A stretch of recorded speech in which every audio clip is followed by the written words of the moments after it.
하겠습니다. 다니엘 3장 24절에서 30절까지 말씀을 봉독하겠습니다. 구약성경 다니엘 3장 24절부터 30절까지 말씀을 봉독하겠습니다. 다니엘서 3장 24절 때에 느부갓네살 왕이 놀라 급히 일어나서 모사들에게 물어가로되 우리가 결박하여 불 가운데 던진 자는 세 사람이 아니었느냐? 그들이 왕에게 대답하여 가로되 왕이여 옳소이다. 왕이 또 말하여 가로되 내가 보니 결박되지 아니한 네 사람이 불 가운데로 다니는데 상하지도 아니하였고 그 넷째 모양은 신들의 아들과 같도다 하고 26절 느부갓네살이 극렬히 타는 풀무 아구 가까이 가서 불러가로되 지극히 높으신 하나님의 종 사드락 메삭 아벳느고야 나와서 이리로 오라 하매 사드락과 메삭과 아벳느고가 불 가운데서 나온지라. 방백과 수령과 도백과 왕의 모사들이 모여 이 사람들을 본즉 불이 능히 그 몸을 해하지 못하였고 머리털도 그슬리지 아니하였고 고의 빛도 변하지 아니하였고 불탄 냄새도 없었더라. 28절 느부갓네살이 말하여 가로되 사드락과 메삭과 아벳느고의 하나님을 찬송할지로다. 그가 그 사자를 보내사 자기를 의뢰하고 그 몸을 버려서 왕의 명을 거역하고 그 하나님 밖에는 다른 신을 섬기지 아니하며 그에게 절하지 아니한 종들을 구원하셨도다. 그러므로 내가 이제 조서를 내리노니 각 백성과 각 나라와 각 방언하는 자가 무릇 사드락과 메삭과 아벳느고의 하나님께 설만이 말하거든 그 몸을 쪼개고 그 집으로 걸음터를 삼을지니 이는 이같이 사람을 구원할 다른 신이 없으니라 하고 30절 같이 읽겠습니다. 왕이 드디어 사드락과 메삭과 아벳느고를 바벨론도에서 더욱 높이니라. 이걸 영화로 만든다고 하면은 그야말로 그 마지막 장면이 굉장히 아주 충격적이고 감동적이고 정말 하나님을 찬송해야 될 아주 멋진 장면입니다. 자, 이제 사드락과 메삭과 아벳느고 다니엘의 세 친구고 유대인들이고 지금 포로로 붙들려 왔고 그렇지만 왕궁에서 특별 교육을 받은 그래서 지금 바벨론 나라의 아주 귀한 신으로서 신하로서 지금 수임받았던 사람들이 이미 절체절명의 순간이 왔습니다. 왕의 명을 어기는 순간 지금까지 힘들게 어렵게 싸워왔던 그 명예, 지위 그리고 그 모든 안락한 모든 생활 모든 것들을 갖다가 다 잃어버리는 겁니다. 그뿐만이 아닙니다. 하나밖에 없는 자기의 목숨마저도 아주 비참하게 죽는 것이다 이 말이에요. 이런 순간에 과연 사드락과 메삭 아벳느고처럼 그렇게 할 수 있겠냐 이 말입니다. 첫째, 그들은 황금에 굴복하지 않았다고 했습니다. 두 번째는 권세에 굴복하지 않았다고 했다 이 말이에요. 이 권세가 사실 자기들이 바벨론 나라에 와가지고 자기들을 키워주고 입혀주고 심지어는 가르쳐주고 말이에요. 이 오늘날의 영광, 이 행복한 삶의 여건을 다 만들어준 사람이 누굽니까? 바로 바벨론 나라의 느부갓네살 왕이다 이 말이에요. 그러면 그 은혜에 보답하기 위해서라도 신용이라도 돼야 될 거 아닙니까? 인간적인 도리로 말할 것 같으면. 그래도 절대로 양보할 수 없는 것은 양보해서는 안 된다 이 말이에요. 사실 로마서 13장에 보면 1절에서 7절까지 로마서 13장 1절에서 7절까지 보면 너희들은 위에 있는 권세에 굴복하라. 세상에 있는 모든 권세는 다 하나님이 주신 것이다 고 말하고 있습니다. 그래서 그 세금을 바쳐야 될 때 세금도 바쳐야 되고 그리고 법을 집행하는 사람들한테 그 순종해야 되고 그래야 된다는 거예요. 왜? 그들은 하나님의 사자가 돼가지고 너희들에게 선을 행하는 사람들이다 이렇게 말하고 있습니다. 그런데 말이에요. 모든 세상 권세 권력에다가 굴복하라고 했을까요? 아닙니다. 어떤 것은 절대로 굴복해서는 안 되죠. 하나님 믿는 신앙 또 하나님 말씀과 정면으로 어긋날 때 충돌될 때 그때는 절대 순종해서는 된다 안 된다? 안 되는 거예요. 우리가 부모를 공경하라고 했습니다. 10계명의 5번째 계명이죠. 근데 부모를 무조건 공경하라고 했어요? 주 안에서 공경하는 것입니다. 아무리 부모님 말씀이지만 하나님 말씀에 어긋나는 것이면 따를 필요가 없습니다. 따를 필요가 없어요. 교회 나가지 마. 하나님 믿지 마. 기도하지 마. 예배 드리지 마. 아무리 부모라도 그보다 더 큰 부모, 부모의 부모 되시는 하나님 아버지가 계시는데 그 말씀을 따라야 된다 이 말이에요. 그래서 사도행전 5장에 보면 이런 말씀이 나옵니다. 사도행전 5장을 보겠습니다. 사도행전 5장 27절. 사도행전 5장 27절. 사도행전 5장 27절부터 읽겠습니다. 사도행전 5장 27절. 저희를 끌어다가 공회 앞에 세우니 대제사장이 물어 가로되 우리가 이 이름으로 사람을 가르치지 말라고 언급하였으되 너희가 너희 교를 예루살렘에 가득하게 하니 이 사람의 피를 우리에게로 돌리고자 함이로다. 29절. 베드로와 사도들이 대답하여 가로되 사람보다 하나님을 순종하는 것이 마땅하니라. 너희가 나무에 달아 죽인 예수를 우리 조상의 하나님이 살리시고 이스라엘로 회개케 하사 죄사함을 얻게 하시려고 그를 오른손으로 높이사 임금과 구주를 삼으셨느니라. 우리는 이 일의 증인이요 하나님이 자기를 순종하는 사람들에게 주신 성령도 그러하니라.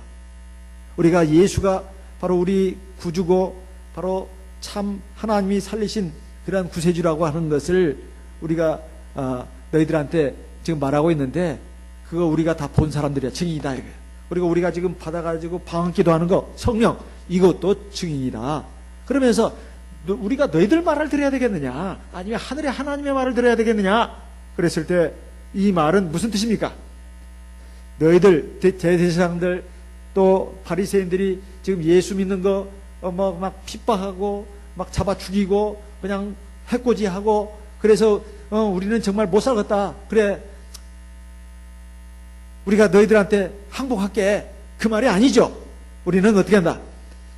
너희들 말을 들 수가 없다는 거예요. 바로 하늘의 하나님 말씀을 드려야 된다는 겁니다. 이것은 이 세상 권세에 굴복한다는 거예요? 굴복하지 않는다는 거예요? 굴복하지 않는다는 거예요. 왜? 하나님 믿는 신앙과 충돌이 될 때 하나님 말씀과 어긋날 때는 이 세상 권세에 순종해서는 안 되는 겁니다. 자, 우리가 살아가면서 그런 일들이 참 많이 있습니다. 우리가 교회를 나가려고 그러는데 직장이 교회를 못 나가게끔 만들어요. 토요일도 근무를 해야 된다는 겁니다. 그리고 일요일도 근무를 해야 된다는 거예요. 그럼 어떻게 할까요? 근데 월급은 보통 직장보다도 2배를 준대요. 에? 근데 그 2배가 얼마나 큰 돈인지 모릅니다. 보통 직장보다도 2배를 준대. 토요일도 일요일도 근무를 해야 된다는 거예요. 그런데 보통 직장은 한 100을 준다면 여기는 200을 준다 이 말이에요. 그럼 어떻게 될까요? 어떻게 될까요? 200을 포기하고 어떻게 해요? 100을 얻는 직장을 들어가야 된다 이 말입니다. 우리 교회 어느 목자님 한 분 계셨습니다. 이분이 대학 영문과를 나왔어요. 그래가지고 통역 장교로서 6.25 때도 미군 통역을 했습니다. 그러다가 이분이 예편해가지고 이제 직장을 가져야 되잖아요. 미군 통역 장교로 이렇게 활동할 때 이분이 우리 참여식의 복음을 받아들여가지고 우리 하나님 백성이 됐습니다. 그전에는 일반교회 신자였어요. 원래 이북 출신입니다. 이북 출신이에요. 그런데 이제 해방되면서 이제 또 38선이 갈라지면서 우리 이제 이북에 못 들어가게 됐지만요. 근데 이분이 우리 참여식의 신앙을 받아들이면서 장로교 신앙을 버렸습니다. 근데 이제 이 육군 통역 장교로 있다가 우리 교회를 신앙을 받아들여가지고 그때 우리 교회가 굉장히 초창기였습니다. 그런데 이제 그 군 예편하고 직장을 가져야 되잖아요. 아마 이분이 전공이 영문과다 보니까 사립학교 중고등학교인가요? 사립학교 영어 선생으로 이제 취직이 됐습니다. 그런데 말입니다. 토요일 날 이제 수업을 이제 해야 되는데 이분이 자기가 시간을 이렇게 조정을 해가지고 토요일 수업을 전부 다 월요일에서 금요일까지로 싹 넣어버렸어요. 토요일 날 교회를 가야 되니까 그렇게 했다 이 말이에요. 학교장이 그걸 알았습니다. 이사장이 알았어요. 불렀습니다. 왜 당신 왜 이렇게 했냐고. 토요일 날 수업을 해야지 왜 이렇게 했냐고. 제가 토요일 날 교회를 나갑니다. 그러니까 안식일에 교회를 나가야 되기 때문에 제가 이 토요일 수업을 못 합니다. 그러면 안 되지. 당신 그 교회를 그만두든가 이 토요일 날 수업을 하든가 둘 중에 하나를 택하라고. 아유, 그래요? 제가 학교를 그만두지요. 학교 그만뒀습니다. 그거 쉬운 일일까요? 쉬운 일 아닙니다. 그 쉬운 일 아니에요. 왜? 목구멍이 뭐래요? 포도청이라고. 이게 쉬운 일 아니에요. 근데 믿음으로 그렇게 했습니다. 근데 어떻게 됐을까요? 하나님이 그분을 어떻게 만들었을까요? 대학교 교수가 되게 했습니다. 네. 서울에 있는 어느 사립대학에 교수가 되게 했어요. 그래서 수십 년간 봉직을 했는데, 원래 대학교 교수가 되려면 그 학부만 나와서 되는 게 아니에요. 학부가 뭐냐면 대학교 4년 교육을 받으면 학사가 됩니다. 학사가 돼. 근데 그렇게 해가지고 교수 못 돼요. 그 위에 뭘 들어가야 돼? 대학원이요. 대학원에서 뭘 따야 돼요? 석사학위를 받아야 합니다. 그 3년 해야 돼요. 석사학위 3년 가지고도 교수 되기 어렵습니다. 옛날에는 됐어요. 근데 지금은 석사 그 3년 가지고는 안 되고, 석사하고 나서 또 2년간 박사학위를 해야 합니다. 근데 그 당시에 우리 목자님이 대학교 교수들 쭉 많이 있는데, 그렇게 4년제 대학 하나 나와가지고, 물론 이름 있는 대학이지만은, 나와가지고 교수가 된 분은 우리 목자님밖에 없었답니다. 근데 그것도 주임교수, 영문과 주임교수로 수십 년간 일을 했습니다. 제가 그 학교를 찾아간 적도 있어요. 그 목자님 만나가지고, 우리 대만에 오신 사순도 목자님 오셨을 때 같이 가가지고 그 교수님들 불러 모아놓고 사순도 목자님이 우리 진리를 소개하는 그 장면을 제가 보기도 했습니다.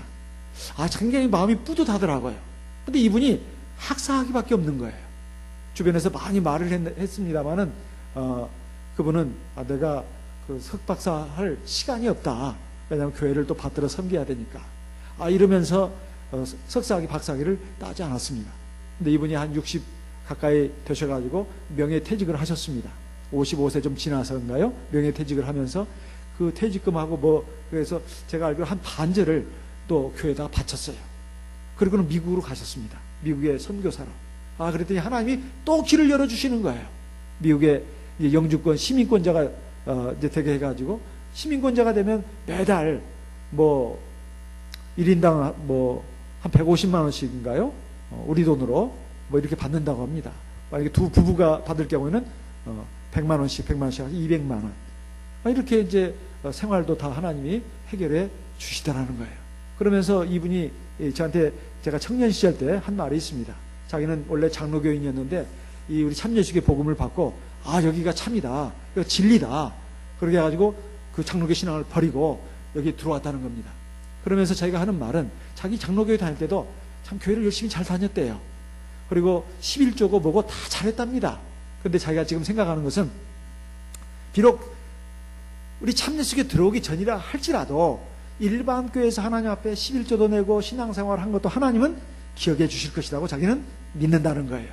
그 말은 저는 맞다고 생각합니다. 왜? 사도행전 10장에 보면 하나님이 고넬료의 기도와 구제를 기억하셨다고 했거든요. 하나님이 내 기도와 구제를 들으셨느니라. 그래가지고 이제 천사를 보내가지고 시몬 베드로를 청해서 하나님 생명의 말씀을 들어라, 진리의 말씀을 들으라고 하는 장면이 사도행전 10장에 나오지 않습니까?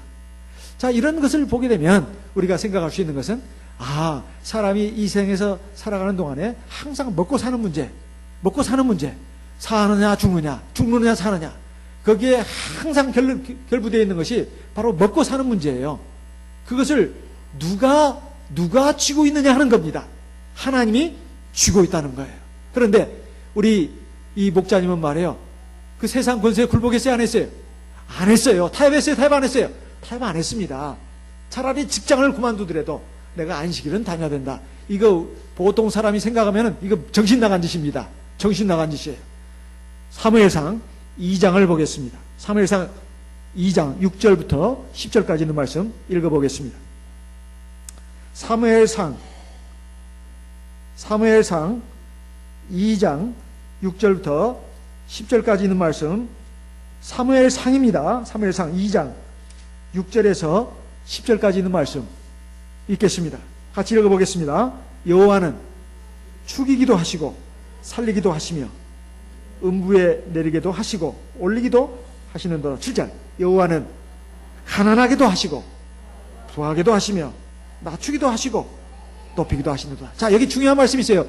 사람을 살리고 죽이고 하는 것은 누가 한다고요? 하나님. 사람을 하여금 부자가 되게 하고 가난하게 하는 것은 누가 한다고요? 하나님이 하시는 거예요. 하나님이. 예. 사람이 아무리 노력한다고 해서 부자가 되고 그런 사람은 없습니다. 다 하나님이 사람에게 다 그에 합당한 그 분량의 그 물질을 주시는 거예요. 이거 다 하나님이 하시는 것이다. 또 사람을 높이고 낮추는 것도 하나님이 하시는 것이다 이 말입니다. 이것을 알아야 된다 이 말이에요. 또 8절, 또 가난한 사람은 언제까지나 가난한 사람으로 두게 하는 것도 아닙니다.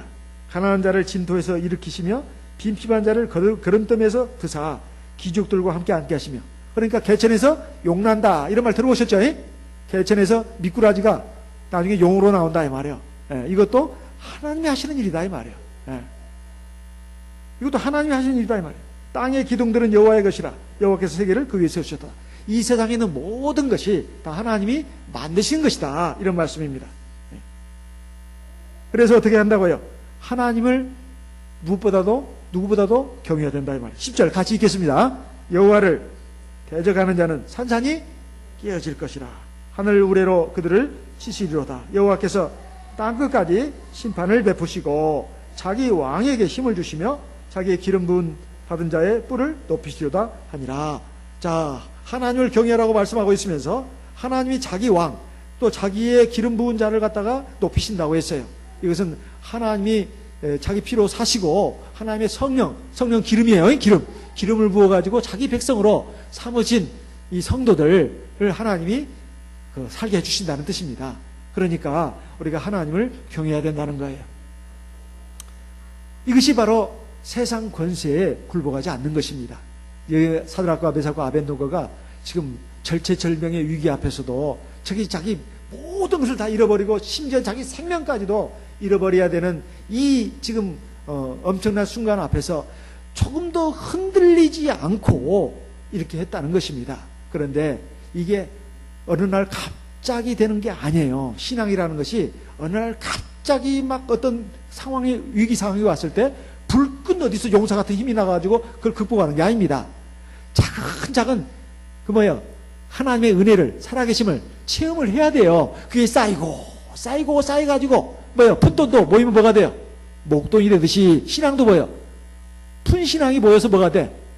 목돈 신앙이 되는 거예요. 좀 쉽게 말하면 여러분들이 알아듣기 쉽게 얘기하는 거예요. 조금 그렇게 모여가지고 그것이 엄청난 힘이 되는 겁니다. 근데 평상시에 그냥 아무렇지 않게 그냥 이렇게 그냥 건들건들 신앙생활하고 말이에요. 건들건들 아무것도 없어. 알맹이가 없어. 건들건들 그냥 왔다 갔다 하긴 하는데 알맹이가 하나도 없어. 그러면 쌓이는 게 없으니까 뭐가 이제 시험이 왔을 때 그걸 탁 받아칠 수 있고 이겨낼 수 있는 힘이 안 나오는 거예요. 이게 쌓여야 되는 겁니다. 하나님의 역사, 하나님의 살아계심, 하나님의 능력을 갖다가 평상시에 살아가면서 조금 체험을 해야 그런 것이 이제 그 내면의 실력이 돼가지고 영적인 실력이 돼서 이제 어떤 큰 문제가 닥쳤을 때 그것을 너끈하게 이길 수가 있는 것이다 이런 말입니다. 이 다니엘의 세 친구들이 말해요. 그 느부갓네살 왕에게 한 말을 한번 보세요. 다니엘 3장에 가서 보겠습니다. 지금 회의하는 장면이 나오잖아요. 야 이놈들아, 보니까 너희들이었구나. 아이고 이놈들아, 내가 너희들 얼마나 예뻐했냐. 그리고 너희들 지금까지 된 것이 다 누구 덕이야? 누구 덕? 내 덕 아니야. 그래, 너희들 또 그거 모르고 있어? 그래, 그거 모른다 치자. 니들 입장에서 한번 생각해봐. 너희들 말이야, 이 금신상 여기에 절 안 하면 어떻게 되지? 너희들 지금까지 이러는 거 다 없어져. 그리고 너희들 비참하게 죽는 거야. 너희들 다른 거 생각하지 말고 네 자신들을 생각해서라도 말이야. 절 한번 해. 그게 뭐가 문제야? 그랬을 때 거기에 껌뻑 안 넘어갈 사람이 누가 있어요? 그래, 맞아. 진짜 그렇네. 이거다가 개죽음 당하는데. 모든 걸 다 잃어버리고 개죽음까지 당하는데. 우리가 이렇게까지 해야 되나? 이 권세에 굴복할 수밖에 없는 그 상황인데 사드락과 메삭과 아벳노고가 한 말을 한번 보세요. 16절. 그런데 이 왕이 한 말이 그거예요.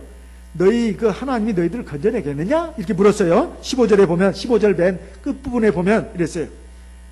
너희가 만일 절하지 않으면 너희를 극렬히 타는 풀무 가운데 던져 넣을 것이니 능히 너희를 내 신에서 건져나시니 어떤 신이겠느냐? 너희들이 하나님 믿는다고? 개발 나발 같은 소리 하고 있네. 너희들 하나님이 뭐 건져내? 웃기는 소리 하고 있네. 누가 건져내겠냐 이 말이에요. 그러니까 여기에 대해서 사드락과 메삭과 아벤노가 한 말 한번 보세요. 17절 만일 16절 뭐라고 했습니까? 사드락과 메삭과 아벤노가 왕에게 대답하여 가로되 느부갓네살이여 우리가 이 일에 대하여 왕에게 대답할 필요가 없나이다. 이게 참 건방진 이놈 자식들 건방진 놈들이네. 그게 아닙니다. 예의를 최대한 갖추는 거예요. 예의를 갖춰서 말을 하는데 용건을 얘기하는 아주 결론을 얘기하는 겁니다. 17절 만일 왕이 만든 금신상에 우리가 절을 안 해가지고 우리를 갖다가 저 용광로 불 속에다가 집어 던지신다 하더라도 그 말입니다. 왕이여 우리가 섬기는 우리 하나님이 우리를 극렬히 타는 풀무 가운데서 능히 건져내시겠고 여기까지. 아니 이런 그 말을 그냥 배짱으로 하는 말일까요? 아니면 믿음을 가지고 하는 말일까요? 이게 중요한 말입니다. 지금 왕이 지금 그런 말씀 하셨죠? 그래 우리가 지금 왕 명을 어기고 그 금신상에 절을 안 해가지고 왕이 하신 말씀대로 우리를 갖다가 저 용광로 불 속에다 집어 던진다 하더라도 우리 하나님이 말이요 우리를 건져 주실 겁니다. 자 여기까지. 이 말을 지금 묻습니다. 이 말을 그냥 속에 아무것도 없어 완전히 똥배짱으로 한 말이냐 아니면 진짜 믿음으로 한 말이냐 이 말이에요. 지금 진짜 믿음으로. 근데 이것이 하루아침에 생긴 거예요? 아니면 쌓이고 쌓인 거예요? 쌓이고 쌓인 거예요. 이게 평상시 하루하루 삶 가운데서 하나님의 살아계심을 체험해야 합니다. 오늘 아까 점심 먹으면서 우리 오치님한테서 참 좋은 간증을 들어서 제가 이게 간증 좀 해보시라고 해도 저를 나가면 그냥 두근반 세근반 돼가지고 간증을 못해요.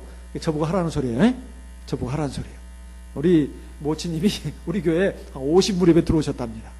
그런데 그 어머니가 자기를 위해서 그렇게 기도를 했는데 수십 년간 기도를 했다는 거예요. 자기 어머니가 밭에서 김매다가 성령을 받으셨대요. 그래가지고 아마 90 가까이 사셨는가 모르겠어요. 이제 어머니가 돌아가시게 됐습니다. 우리 모친은 50세쯤에 들어왔어요.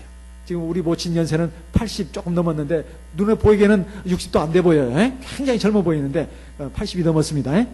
여러분 믿어지지 않으시겠지만은 우리 그 모친님의 그 간증을 들어보면 그 어머니가 돌아가셨을 때 장례를 치러야 되는데 이번에 우리 안산교회 제가 두 교회를 봤다 보니까 자꾸 헷갈리네. 안산교회를 이번에 영은에 오실 그 목자님이 이제 그 장례를 주관하게 됐대요. 김충봉 목자님이. 그래가지고 거기에 그때 담임으로 있던 목자님은 이제 막 그 신앙 마치고 목자가 되신 한길 목자님이라고 합니다. 근데 이제 막 초년병이라 아마 장례를 주관하지는 못하고 우리 김충봉 목자님이 이렇게 주관하셨나 봐요. 그런데 비가 억수같이 쏟아지랍니다. 비가 억수같이. 삼계교회 삼계에서부터 이제 오수 쪽으로 오수를 통과해가지고 이제 남원 쪽으로 가는 어떤 그 중간에 이제 그 선산이 있나 봐요. 근데 비가 억수같이 쏟아지는데 우리 모치님이 아이고 어머니 지금 이제 묘지에다가 가늘도 넣고 이제 이렇게 해야 되는데 너무 그냥 걱정이 돼가지고 그 차 안에서 그렇게 간절히 기도했답니다. 하나님 제발 비가 좀 그치게 해주세요. 어떻게 이게 장례를 다 치르겠습니까? 그렇게 막 간절히 기도했더니 희한하게 이제 오수에서도 쭉 해가지고 남원으로 가는데 그 딱 꺾어지면 이제 그 묘소 쪽으로 들어가는 그 묘지까지 가는 그 길입니다. 그 길이 착 한번 틀자마자 비가 딱 그쳐버리더래요. 거기서 그까지 길이 얼마 안 됩니다. 제가 가봐서 알아요. 제가 아마 그 장례식에 갔던 것 같습니다. 저도 지금 그 느낌에. 그래서 그 비가 딱 그쳐가지고 이제 장례를 무사히 지냈는데 이제 어머니가 이렇게 이제 관이 이제 그 파론 그곳에 들어가면서 사람들이 전부 다 삽으로 한 삽씩 하잖아요. 가족들이 자녀들이 그렇게 하는데 자기 보고 하기를 자기는 안 했다는 거예요. 왜냐하면 그냥 하나님만 믿고 기도를 하는데 이거 그냥 이제 비는 그쳤지만은 날이 어두침침했나 봅니다. 그런데 자기가 기도하고 이렇게 가만히 보니까 어머니 그 관이 그 묻힌 그 자리에 아주 밝은 빛이 하늘에서부터 이렇게 쫙 빛이 들어가는 겁니다. 그걸 보고 우리 모친이 생각했다는 거예요. 우리 어머니가 정말 하나님 나라에 가셨구나. 그리고 정말로 하나님 나라에 가시기에 합당한 그러한 믿음 생활을 하셨구나, 그렇게 생각을 했다라 합니다. 이것이 바로 하나님의 살아계심을 뭡니까? 체험하는 거예요. 이런 것들을 본인이 이제 쭉 얘기를 하시는데, 자기가 교회에 들어오기 전에는 우리 모치님 간증을 들어보면 병치레를 많이 했다는 거예요. 몸도 많이 아팠다는 겁니다. 그런데 이제 우리 50세 무렵에 교회에 들어오시면서부터, 신앙생활 하시면서부터 잔병치레가 없어졌다는 거예요. 그리고 하나님의 여러 가지 살아계심을 많이 체험했는데 집에서도 늘 이렇게 기도를 많이 하신답니다. 그런데 아침이면 새벽이면 일어나가지고 기도를 하시는데 꼭 그 시간 되면 일어나서 기도를 하는데 어느 순간 보니까 밖에 대문에 초인종 소리가 들리더래요. 그래서 자기 일어나가지고 나가봤더니 그게 아무도 없더래요. 그리고 그 초인종 소리가 자기 집 그런 그 초인종 소리가 아니더랍니다. 하나님이 자기를 깨우는 소리다, 이렇게 느껴졌다는 거예요. 저는 그 간증을 들으면서, 야, 우리 이모치님이 참 그래도 참 순전한 믿음을 가지고 하나님 앞에서 믿음 생활 잘 하시려고 애를 쓰시는구나, 그런 생각이 들었습니다. 제가 지금 간증을 제대로 하고 있나 모르겠어요. 네, 모르겠어요. 어쨌든 이렇게 하면서 이렇게 기도를 하시면서 하나님의 살아계심을 이렇게 체험하니까 그것이 믿음이 돼가지고 이렇게 하나님을 참 믿고 섬기는 것이 참 기쁘고 즐겁다. 교회 나오는 그 날들이 기다려진다는 거예요. 그래서 우리가 세상을 살아가면서 먹고 사는 문제, 세상 어떤 눈에 보이는 그 세상의 거대한 물결, 이런 것들이 굉장히 우리 눈앞에 막 펼쳐지면은 사람이 참 겁이 나고 두렵고, 이래가지고 어떻게 사나, 항상 걱정, 근심, 이것이 있단 말이에요. 그렇지만은 하나님이 세상 모든 만물을 만드시고 사람의 생사복을 주관하신다는 것을 안다면 우리가 하나님 외에 두려워해야 될 대상은 없습니다. 그래서 이 사람이, 이 다니엘의 세 친구들이 그렇게 말한 것은 평상시에 하나님의 살아계신, 하나님의 능력, 하나님의 역사를 체험했기 때문에 그것이 쌓여가지고 이렇게 말했던 것이지 무슨 똥배짱으로 한 말은 아니다, 이 말이에요. 우리가 보통 입에서 나오는 말들을 보면 알 수 있습니다. 아이고 죽겠네, 아이고 죽겠네 하는 거 보면은 평상시에 하나님에 대해서 그렇게 절실하게 진실하게 잘 체험을 못한 사람들이 꼭 그런 말을 합니다. 그렇지만은 하나님을 평상시에 체험하고 하나님이 살아계신 걸 생생히 그래도 느끼며 살아가는 사람들은 어떤 어려운 문제가 됐을 때 기도하자고 이 말이 누가 시켜서가 아니에요. 그리고 생색내기로 하는 말이 아닙니다. 저절로 나와요. 저절로 나와. 근데 그 말이 저절로 안 나오는 것은 습관이 안 돼서 안 나오는 게 아닙니다. 습관이 안 돼서 안 나오는 것이 아니라 그게 몸에 체득이 안 돼서 그러는 거예요. 몸에 체득이 안 돼서. 몸에 체득이 되면 저절로 나오게 돼 있어요. 그런데 다니엘의 세 친구들은 평상시에 하나님의 살아계심을 체험을 했습니다.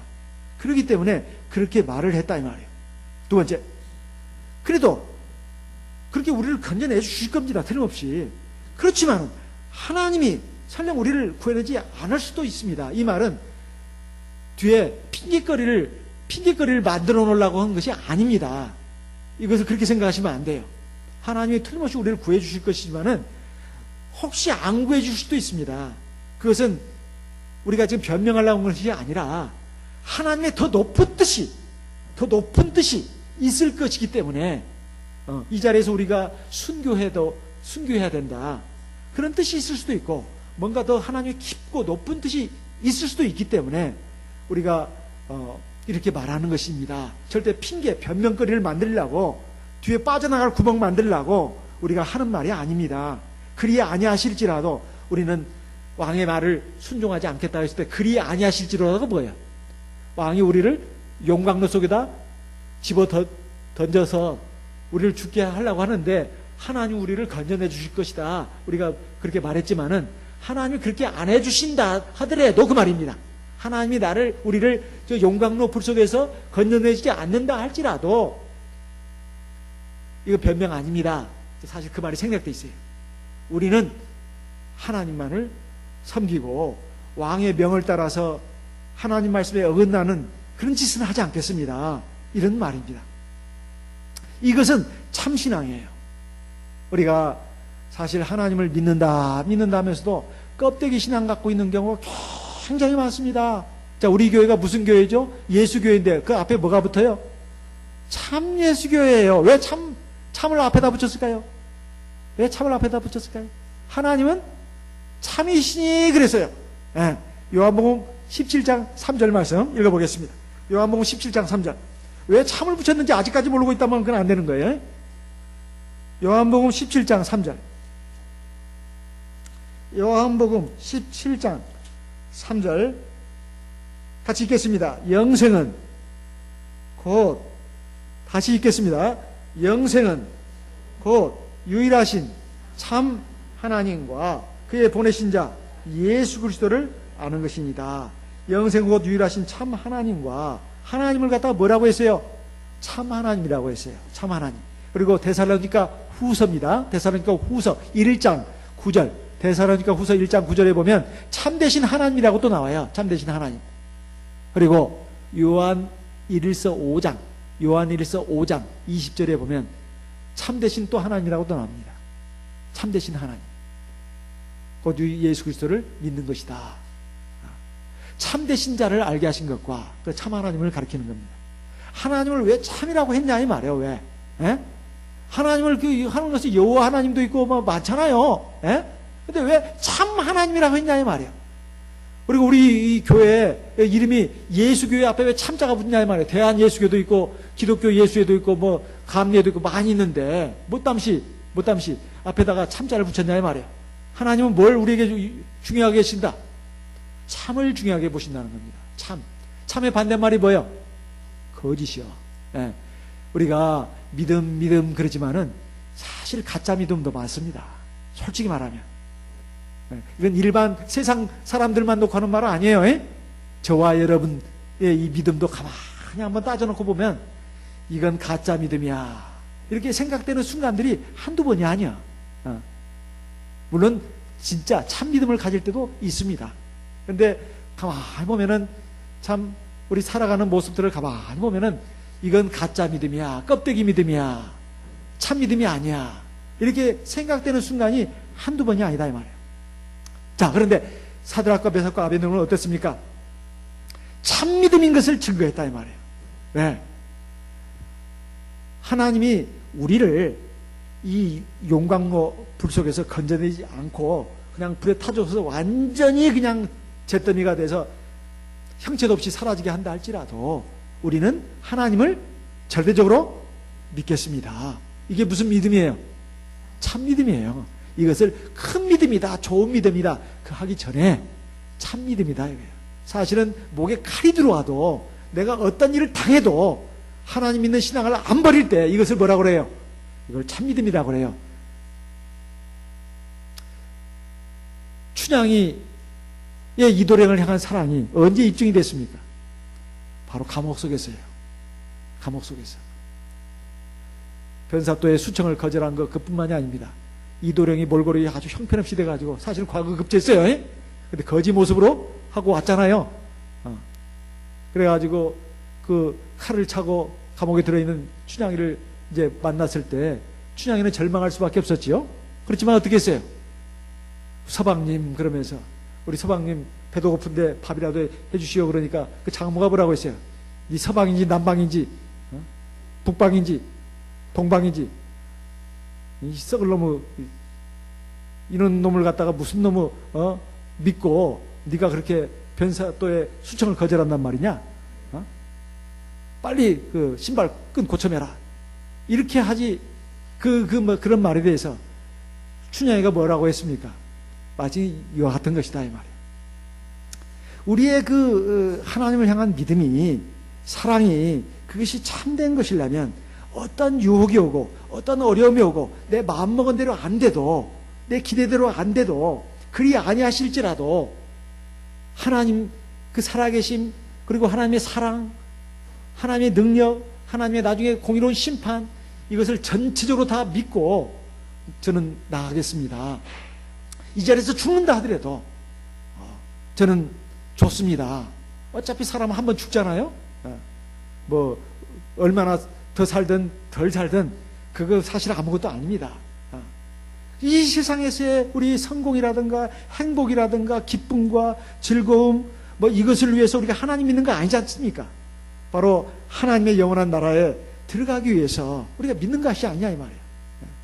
그렇지만 하나님은 그 하나님 장차 들어갈 그 하나님의 나라만 우리에게 주시는 것이 아니라 그 하나님 나라에 들어가는 것으로 연결된 이 한평생의 삶도 하나님이 책임져 주시겠다고 했습니다. 문제는 하나님의 백성이 그 하나님의 사랑을 믿지 않는 거예요. 하나님의 능력을 믿지 않는 겁니다. 그래서 하나님 말씀에 순종을 안 하는 거예요. 자기는 자기대로 하나님 믿지도 않으면서 하나님이 나에게 이렇게 해주셔야 된다고 늘 기대하고 요구하고 바라고 하는 것은 이건 강짜가 아니고 뭡니까? 이건 억지가 아니고 뭐냐 이 말이에요. 그런데 이 바벨론에 지금 와가지고 높은 지혜까지 올라가고 성공했던 이 다니엘의 세 친구들이 지금은 이제 모든 걸 잃어버리고 심지어는 자기 목숨마저도 이제는 저 연기처럼 사라질, 그것도 아주 고통스러운 그 용광로 불 속에 들어가가지고 진짜 뜨거움 속에서 완전히 그냥 타서 죽는 이런 그 무섭고 엄청난 그런 고통을 앞에, 그 두려움을 앞에 두고 이렇게 말한다고 하는 것은 이들의 신앙이 참된 신앙이라는 겁니다. 그런데 우리들의 신앙은 가만히 보면은 평상시에 참 신앙이라기보다는 가짜 신앙이다, 거짓말 신앙이다, 또는 껍데기 신앙이다, 무늬만 신앙이에요. 무늬만. 속에 알맹이는 신앙이 아니에요. 그런 경우가 많다는 겁니다. 사실 우리들 거의 전반적으로 그렇다 이 말이에요. 누구만 그렇고 누구는 안 그렇고 그게 아니고 우리가 전반적으로 그렇다는 겁니다. 전반적으로. 물론 믿음을 진실로 가질 때도 있죠. 근데 그 순간들이 별로 얼마 안 되는 거예요. 우리가 오히려 불신앙의 순간들이 훨씬 많다는 겁니다. 그런데 이 사드락과 메삭과 아벳느고를 보시라 이 말이에요. 사람이 위대한 것은 겉모습이 위대하다 해서 위대한 게 아닙니다. 세상적인 지위나 그의 명성이라든가 그의 직위가 그 사람을 빛나게 하는 것이 아니다 이 말이에요. 그 사람의 속 사람이 어떤 사람이냐, 그 사람의 속에 있는 신앙이 정말 진짜 신앙이냐, 그것에 의해서 그 크기가 결정되는 것입니다. 다니엘의 세 친구들은 죽음을 초월했습니다. 죽음을 초월했어요. 사람은 누구나 할 것 없이 본능적으로 죽음 앞에서는 두려움을 느낍니다. 그리고 한없이 나약해집니다. 그런데 다니엘의 이 세 친구를 보십시오. 극렬히 타는 풀무불 가운데 던져져 죽어야 되는 이 극한 상황에서도 하나님 믿는 신앙을 저버리지 않았다 이 말이에요. 사실은 그런데 우리는 보세요. 죽음의 위협이 아니에요. 사실은 조금만 어렵고 조금만 힘들고 조금만 고통스러운 일이 닥치면 금방 사람을 원망합니다. 그리고 절망을 해요. 한탄하고 또 눈물 찍찍 짜고 그럴 일도 아닌 것 같은데, 그리고 나약해집니다.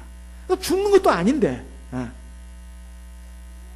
조금만 힘들고 조금만 어렵고 조금만 마음에 안 들고 있으면 막 눈물 짜고 그냥 막 화내고 그리고 막 그냥 기분 나빠하고 그리고 막 절망하고 한숨 쉬고 그냥 기도하던 것도 기도도 안 해버리고 기분 나쁘다고 교회도 안 나오고 뭐 이렇다 이 말이야. 이것이 과연 우리의 그 모습인데, 이것이 과연 죽음까지도 초월할 수 있는 이 다니엘의 세 친구들의 신앙과 비교해 봤을 때 얼마나 보잘것없는 것이냐 이 말이에요. 6.25 때 말이에요. 6.25 한국전쟁 때 공산주의자들이 특히 예수 믿는 사람들 갖다 굉장히 많이 핍박했다고 합니다. 그래가지고 실제로 어느 교회에서 이제 막 인민군들이 말이에요, 막 쳐들어왔어요. 그래가지고 막 그 군홧발로 회당까지 들어와가지고 니놈들! 그래가지고 그 보니까 예수 초상화가 있어요. 딱 끄집어내려가지고 자, 이거 발로 밟고 지나가는 사람은 살려줄 것이고 안 밟은 놈들은 당장 죽이겠다. 이렇게 이제 따발총을 들고 말이에요. 위협을 가했어요. 그러니까 사람들이 어떻게 했을까요? 예? 어떻게 했을까요? 사람들이 막 눈물을 흘리면서 말이에요. 눈물을 흘리면서 주님 죄송해요, 죄송해요 하면서 거의 대부분 다 어떻게 해요? 발로 밟고 그 초상화를 밟고 지나갔답니다. 예? 눈물을 흘리면서 주님 죄송해요, 어쩔 수 없습니다, 한 번만 봐주세요 하면서 발로 그 예수님의 초상화를 이렇게 밟고 갔다고 그래요. 그런데 극히 적은 몇 사람은 사실 그 초상화라고 할 것도 없죠. 그건 우상이죠. 그렇지만 인민군들이 그렇게 말을 했다 이 말이에요. 이건 예수님의 초상화다. 그렇기 때문에 밟을 수가 없다. 밟지 않고 이렇게 돌아서 갔습니다. 자, 그래서 양쪽으로 섰습니다. 밟고 간 사람들이 훨씬 수가 많아요. 그리고 안 밟고 이게 피해서 간 사람은 불과 몇 사람 안 됐습니다. 자, 어떻게 됐을까요?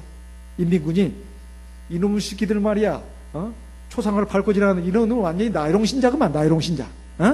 나이롱 신자가 뭐예요? 나이롱 신자가 뻥이요, 그 말이 뻥이요. 뻥이 뭐예요? 거짓말 신자다. 이놈의 새끼들은 예수 믿는다 하면서도 다 거짓말로 믿는 사람들이야. 너 죽어야 되는데 네 놈들이야 하면서 땅을 좀 다다닥 갈래가지고 전부 다 깍깍깍 죽었답니다. 이것이 하나님 앞에서도 죄를 졌을 뿐만 아니라, 그리고 결국 자기들이 그토록 애지중지했던 하나밖에 없는 이 세상에서의 목숨도 그냥 잃어버렸다 이 말이에요. 자, 다니엘의 세 친구들은 어떻게 됐을까요? 이 세 친구들이 어떻게 됐습니까? 그 불속에 던졌는데 평상시보다 7배나 더 뜨겁겠다고 했습니다. 그러니까 이 다니엘의 세 친구를 갖다가 그 불속에다, 불구덩이 속에다 집어넣으려고 했던 그 군병들이 어떻게 됐죠? 불에 타서 죽었어요. 불에 타서 죽었습니다. 그런데 이 세 친구들은 불구덩이 속에 던져졌습니다. 그래가지고 이제 느부갓네살 왕이 굉장히 궁금했습니다. 자기가 그래도 아꼈던 신하들인데 어떻게 됐나 해서 보니까, 아, 세상에나, 불 속에다 분명히 던진 사람은 3사람이었는데 한 사람이 더 있더라 이거예요. 몇 사람? 4사람. 그 한 사람이 누굴까요? 하얀 옷을 입은 천사가 이렇게 지켜주고 있더라는 겁니다. 지켜주고 있더라는 거예요. 그래가지고 이거 너무 놀래가지고 왕이 저 사람 불을 끄라고 했어요. 그래가지고 이제 끄집어냈습니다. 나오라고 했어요. 나오라고 해서 보니까 몸이 하나도 탄 데가 없어요. 머리카락 구슬린 데도 없고 옷도 하나도 불탄 자국이 없다 이 말이에요. 누가 지켜줬어요? 하나님이 지켜줬어요. 제가 저번에 수본교회 영혼의 강사로 갔을 때 그런 간증도 들었습니다. 천사가 그 강대상 옆에 천사가, 하얀 옷을 입은 천사가 있는 것을 우리 교회 우리 자매님의 남편이 그걸 봤다는 거예요. 그래가지고 이 교회는 진짜 참 하나님이 있는 교회다. 그걸 믿고 세례도 받고 성령도 받게 됐다는 그 간증을 제가 이렇게 들었습니다. 밥 먹으면서 들었어요. 그 자매님은 제가 청년 시절부터 잘 아는 자매입니다. 청년 시절부터 잘 아는 자매예요. 근데 남편이 오랫동안 교회를 안 나오던 그 불신자 남편하고 결혼했는데, 그 남편이, 이 자매님이 굉장히 오랫동안 기도했나 봐요. 수십 년간. 그 기도를 하나님이 들으신 거예요. 들으시고 결국 남편도 교회를 나오게 됐는데 지금 몇 년 됐답니다. 세례 성령을 받았어요. 그래서 밥 먹으면서 같이 이렇게 얘기도 좀 하고 그랬습니다. 이게 하나님이 우리 교회는 정말 역사하시는구나. 그리고 제가 페이스북에 올라온 대만 어떤 그 교회 그 간증을 들어보면 참 신기한 간증들이 많습니다. 페이스북에도 간증이 올라와요.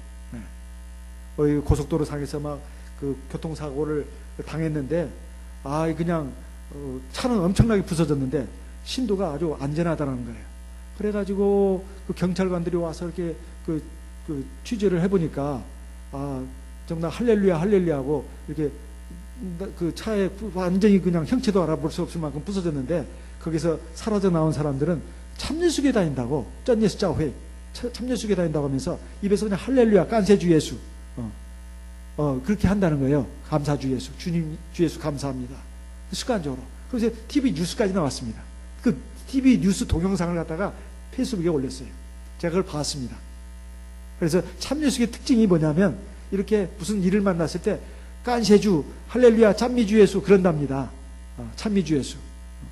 그러면서 이렇게 막 하나님의 역사가 일어난다고 그 간증하는 그 교회로 유명한 교회라고 이렇게 소개까지 된 걸 제가 봤습니다.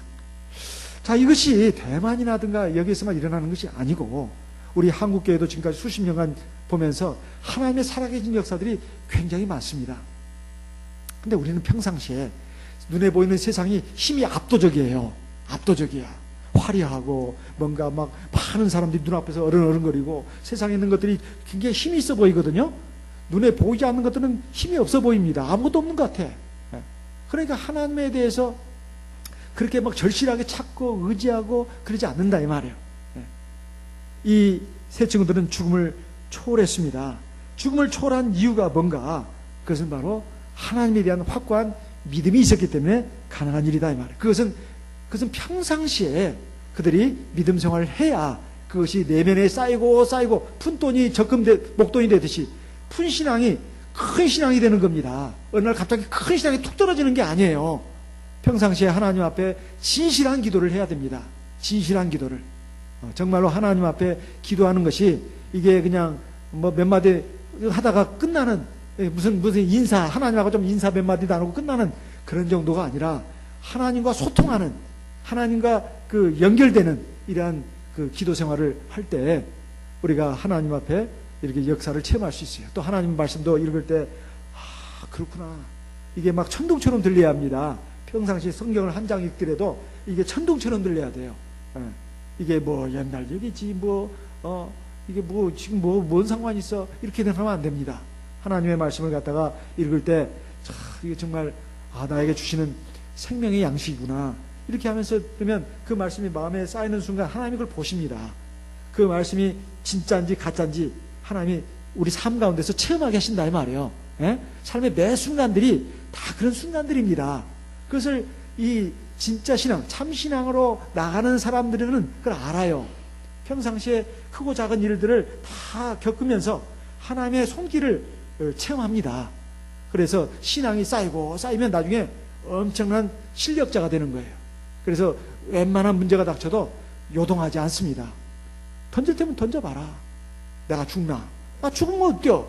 하나님 나라 가는데. 이것이 그냥 되는 게 아니다 이 말이에요. 그래서 다니엘의 이 세 친구들의 신앙이 바로 오늘 우리에게, 그리고 앞으로도 결국 우리가 평생을 걸쳐서 이루어야 될 참 신앙이 되는 것입니다. 우리가 그런 신앙을 가질 수 있도록 해야 되겠습니다. 같이 해봅시다. 그리 아니하실지라도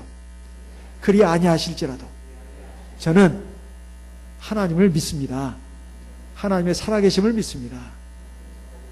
이것이 바로 오늘 다니엘의 세 친구들을 통해서 주신 하나님의 말씀입니다. 꼭 내 기대대로, 내 소원대로, 내가 바라는 대로, 내 욕심대로 안 이루어져도 더 큰 생각, 높은 생각을 가진 하나님께서 결국은 나에게 좋은 것을 주신다 하는 것을 믿는 믿음이 있어야 합니다. 보통 하는 원망이나 했었고, 그냥 찍찍짝이나 했었고, 그냥 우라통 치민다고 했었고, 성질 난다고 했었고, 자꾸 나는 세상 못 살겠다고, 진짜 죽어버렸으면 좋겠다고 했었고, 이런 사람들을 보면은 이 참 하나님의 그 살아계심을 갖다가 체험을 못했기 때문에 그러는 거예요. 체험 못했기 때문에. 하나님의 살아계심을 체험하려면 어떻게 해야 돼요? 작은 거라도 체험하려면 어떻게 해야 돼요? 하나님을 인정해야 합니다. 그걸 뭐라고 그래요? 믿음이라고 그래요. 그리고 기도, 또 뭐야? 말씀, 그리고 뭐야? 감사해야 합니다. 하나님께 감사하고 그러면 하나님이 이놈 자식 봐라, 좀 기특하네. 그래서 하나님의 살아계심을 갖다가 이렇게 맛보기로 하나씩 이렇게 맛보게 해주는 겁니다. 그러면 이제 믿음이 생겨요. 그러면서 이제 본인도 깜짝깜짝 놀래죠. 아이고 놀래가지고 좋아가지고, 내가 하나님이 살아계시는데 그것도 몰랐구나. 그래서 자기의 마음, 생각, 말과 행동도 신앙적으로 자꾸 바꿔가는 겁니다. 그러면 하나님이 더 큰 역사, 능력을 갖다가 체험하게 하시는 거예요. 그래가지고 나중에는 큰 시험, 대환란이 오더라도 어때요? 이겨낼 수 있는. 우리 인생에게 있어서 최후의 대환란이 뭔지 아십니까? 최후의 대환란, 육체의 죽음이에요. 여러분들 생각해 보셨어요? 제가 생각해 보라고 많이 여러 번 얘기했는데, 자기 죽는 날을 좀 생각해 보라고. 목 짧으면 참 기분 나쁘게. 죽음 기분 나쁘잖아요. 지금 살아 있는 것도 참 힘들어 죽었는데 죽는 걸 생각을 하고요? 무서워요. 그거 아닙니다. 항상 자기 죽는 날을 생각하라 이거예요. 죽음을 생각해야 합니다. 그런데 가만히 생각해보면 저도 처음에 굉장히 기분 나빴어요. 그리고 두렵고 무서운 생각이 들었습니다. 그래서 아예 고개를 도리질합니다. 아니야, 나는 안 죽어. 내가 아직도 살 날이 멀었는데, 죽으면 멀었어. 남 얘기야. 그거 아닙니다. 죽음을 생각해야 돼요. 죽음을 생각해라 이 말이에요. 그러면 부자도요, 재벌도 형편없어요. 그렇게 세상에서 똑똑하고 잘나가고 멋졌던 인물들도 그냥 죽는 순간이 되면 그렇게 초라할 수가 없습니다. 그렇게 비참할 수가 없어요. 예? 그걸 생각해 보시라 이거. 사람은 누구나 다 그렇게 됩니다. 누구나 다. 그런 인간적인 눈으로 봤을 때 그 비참한 순간, 그 아주 그 절망적인 순간, 그 초라한 순간, 그 불쌍한 순간이 다 옵니다. 다 와요. 그때 가서는 돈 많은 거 아무 소용없어요. 이 생에서 그 학벌 쌓는 것도 아무 소용없어요. 이 생에서 쌓는 지위와 명예도 아무 소용없습니다. 사실은 가족도 소용없어요. 그때 가서는. 이제 하나님 앞에 자기 1대1로 좀 대면하는 거예요. 그 죽는 순간. 숨을 깔딱깔딱거리면서 대소변도 못 받는 그 순간이 올지도 모릅니다. 참 그냥 기가 막힐 노릇이에요. 내 아내가 내 남편이 그 수발을 한다는 것도 그 보통 일이 아닙니다. 또 자식들이 며느리가 사위가 이것도 보통 일이 아니에요. 그 순간이 옵니다. 다. 그 비참한 순간들이 온다 이 말이에요. 사실 그렇게 해서 우리 인생이 끝나는 겁니다. 그러면 뭘 그렇게 욕심을 내고 그 허망한 데다가 그렇게 집착을 하고 그러냐 이 말이에요. 이 모든 그 비참함, 이 불행과 고통을 해결해 주기 위해서 우리 하나님이 사람을 몸을 입고 우리에게 오신 게 아닙니까? 그래가지고 우리에게 영원한 생명, 영원한 행복의 나라를 지금 약속하셨습니다. 그 죽음의 순간이 두려움의 순간, 또 두려움의 순간보다도 후회의 순간이 안 되려면, 내가 이 세상 살아온 것이 잘못 살았구나, 헛살았구나, 그리고 내가 지금 하나님 앞에 지금 가야 되는데 너무나 무섭구나. 그것이 안 되도록 준비를 해야 합니다. 미리미리 준비를 해야 돼요. 그래서 어느 날 갑자기 되는 게 아닙니다. 하루하루가 쌓여서 우리의 삶이 되는 것이고 우리의 인생이 되는 겁니다. 하나님 나라에 들어가는 것은 어느 날 갑자기 되는 게 아니에요. 하루하루가 쌓여서 우리의 삶이 되고 인생이 되는 겁니다. 그래서 또 우리의 구원이 되는 거예요. 그러니까 우리가 그걸 생각하면서 허망한데 욕심 부리지 말고 진짜 신앙, 참 신앙을 갖고 하나님 앞에 설 수 있도록, 하나님 앞에 살 수 있도록 하나님의 도우심을 구해야 되겠습니다. 이 시간 들으신 말씀을 기억하시고 하나님 앞에 기도하겠습니다. 먹고 사는 문제, 또 이 세상의 모든 어려운 문제들도 하나님이 다 해결해 주시는데 우리가 근본적인 것에 대해서 너무나 소홀하게 생각하고 또 가볍게 생각했다. 우리가 자칫 잘못 껍데기 신앙만으로 이렇게 부평초처럼 물에 이게 이리 휩쓸리고 저리 휩쓸리면서 살지는 않았는가. 뿌리도 제대로 내리지 못하고 줄기도 잎도 꽃도 열매도 맺지 못하는 지금 이런 상태로 우리가 신앙생활을 혹시 해온 것은 아닌가. 이것을 하나님 앞에 우리 한번 돌아보면서 하나님의 도우심, 하나님의 긍휼을 구하는 시간 갖도록 하겠습니다. 이 시간 들으신 말씀을 마음에 새기면서 기도의 제목으로 삼고 하나님 앞에 기도하도록 하겠습니다. 기도하는 도중에 안수기도 받기를 원하신 성도님은 앞으로 나오셔서 안수기도 받으시기 바라겠습니다. 다 같이 기도하겠습니다.